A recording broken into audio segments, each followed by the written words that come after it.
Hello, welcome, Cabbage here. So this will be an introduction to my farming team for Avalon. And yeah, I feel pretty good about this mission. I feel like I have a pretty good handle on it. And my win rate is pretty good, which I'm a little surprised by since, this is a colossal quest. It's supposed to be more difficult than impossible. But I guess it matches my style of play, so I feel pretty good going through it. And I also feel pretty good with this team that I have set up here. And then my Max Lux, they are Yamato Takeru. And then he's kind of recognized as the best drop monster for this quest, if not the best monster, period. He's got Null Warp and then the lock-on one-way laser, which can do good damage against guys without a laser barrier. And then he's got a Becomes a Pierce strike shot, which comes in very handy on this quest. And yeah, he is slow, but as we can see in these early stages we're just pinching, so it doesn't matter too much here. Next up I am using Izumo Ascension, and she's got Null Warp and then Fire Resistance, so she can be a good tank or a defensive character for our team. And she also has the Becomes a Pierce strike shot, but she has the added benefit of increasing the size of the items on screen. And so she can easily, restore your hit points and then grab those things because she does become a Pierce. And then finally I'm using Makusa Shiro, and she is another Null Warp. She has Fire Slayer, so she does extra damage to all of the enemies on this quest. And then she also has a Becomes a Pierce strike shot. So pretty much all my guys have the Becomes a Pierce strike shot. And then I was considering using Gennai instead of Izumo, but I really do think that the versatility of Izumo's strike shot is better than Gennai. Gennai's Meteor Strike Shot, which is similar to Lilith's Strike Shot, is useful to clear a field of enemies, but it doesn't do a lot of damage to the boss. But Izumo's Strike Shot, we could use it to focus damage on the boss, or we can use it to grab a heart if we're in an emergency, or we could use it to do some damage to little guys if we're in a kind of situation where that is more beneficial. Alright, so this stage here, this has the Legion here at the bottom, and then he's kind of one of the biggest hurdles of this quest. But I learned to pay really close attention to his two weak points that appear at the bottom of him, because that really gives you a hint for how large the character's hit area is. And so if you're coming from like kind of a shallow angle from either above him, left or right, you can aim just to the side of the weak point so that you hit the wall and then you come up and then you hit the weak point. And that's a pretty actually consistent way to make sure that you enter beneath Legion. So maybe on the next attack here we'll get to see that. So yeah, here's Yamato Takeru, there's that weak point, and then we can aim just to the right of where that weak point used to be, and that should get us underneath Legion. No. Alright, we'll try that again with Izumo. Alright, we'll get right under where the weak point used to be. And no again. Okay. But anyway, it does work, trust me on this. But I saw that this was going nowhere, so with a Makusa we'll just use a strike shot in order to take him out. Alright, fine.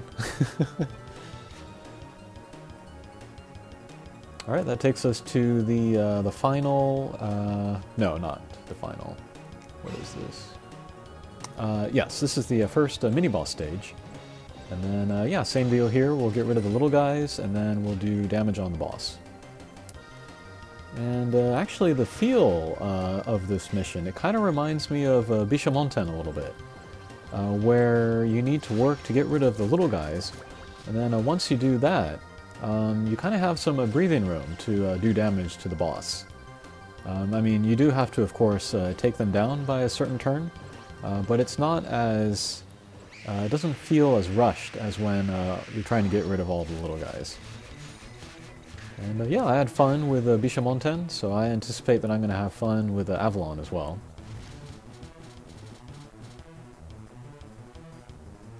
Alrighty. So we're going to try to keep our guys out of that danger zone in the last third of the bottom third of the screen. Thankfully, Izumo has that fire resistance, so we took a little bit less damage than we would have otherwise. And yeah, once all of the little guys are gone, then this is when Yamato Takeru's laser is going to come in real handy. Because I don't think Avalon ever has a laser barrier around her. And then, like in this case, you know, there's no other targets to draw the laser away. So yeah, Yamato Takeru's laser can be maybe even a main source of damage once you get the boss by herself. And yeah, I was even thinking of like doing like exclusive damage, or doing damage to the boss exclusively with just the lasers.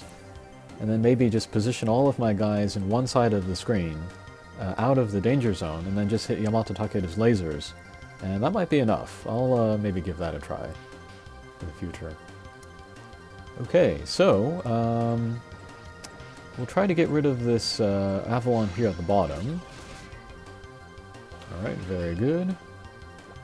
And then with the next character, we will try to pinch these two Avalons up here. And so yeah, we can look at the weak point again and kind of get a sense of how large the hit area is of the boss. And that can help us aim in between the guys. Okay, pretty good. Alright, so I do have the weak point right in front of me, but I would like to take out everybody, so we'll go for a pinch shot instead.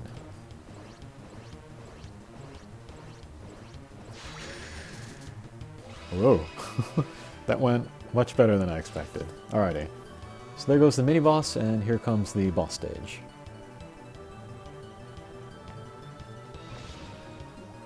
Okay, same deal here. We'll get rid of the little guys first, and then we will go after the boss. And then, yeah, it's kind of a simple quest. You know, there's a order of... there's a sequence of things that should happen.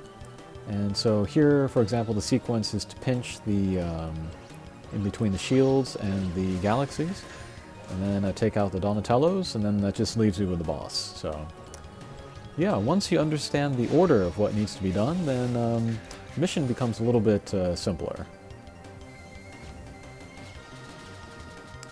And yeah, Avalon has defense up, or did have defense up anyway, so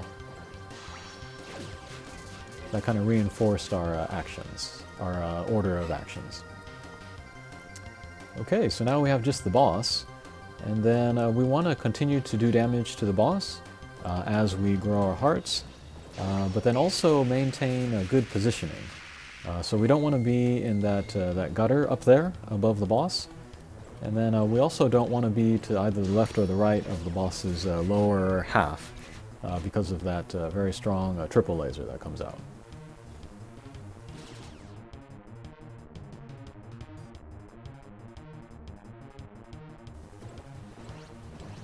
Alright, but we'll just go for the damage here. Very good.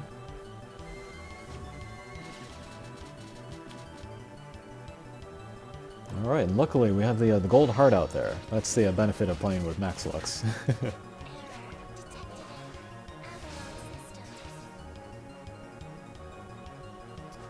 Okay, next boss stage. Alright, so same idea here as the second stage. We'll just get rid of the little guys in the middle, and then we'll try to take out the Diablos that come in from the sides.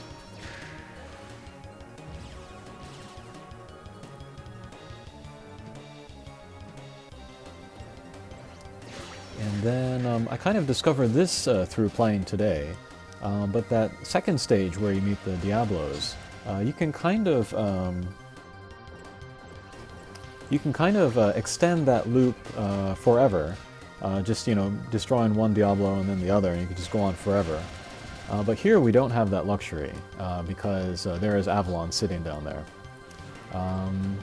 So if we can't get rid of the Diablos quickly, or if by accident we take one down, and then it kind of messes up the chain of them meeting in the middle, so if one is in and one is out, then we want to go ahead and use our strike shots just to end the mission as quickly as we can. Alright, so here I am debating using a strike shot, but we'll go for the ricochet shot instead, and that turned out well. And yeah, that lifts a great weight off of our shoulders, so now we can just take time to do damage to the boss. And then again, stay away from that lower half of Avalon on the sides so that we don't get hit by the triple laser. Okay, pretty good. So the triple lasers are coming out next turn, but I'm pretty sure we can take down the boss by then. And excellent.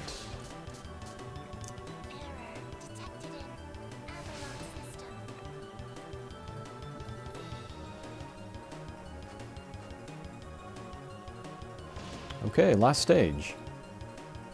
And so, I would love to take out the Legion first, and I felt like I had a pretty good angle, but I didn't want to chance it, so I'm just going to move my guys towards the bottom, just so I can concentrate attacks down there. And then also take down the Donatellos as I go. Okay, yeah, there's that triple laser.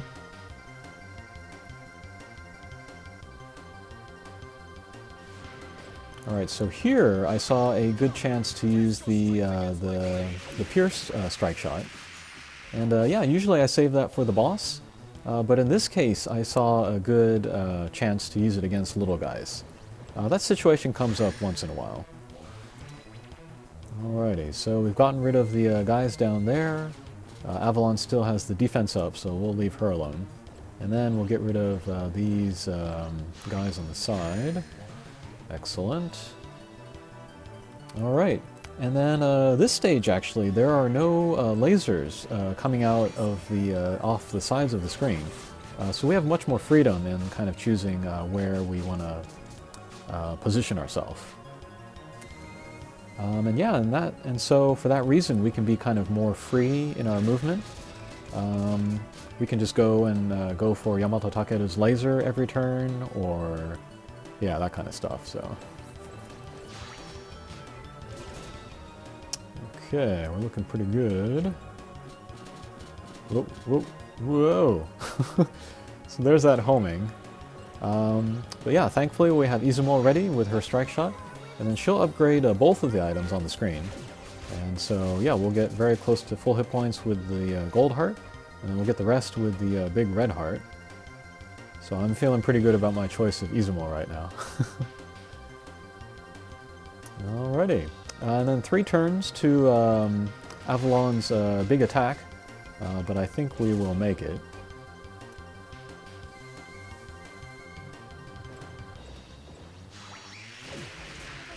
And there we go.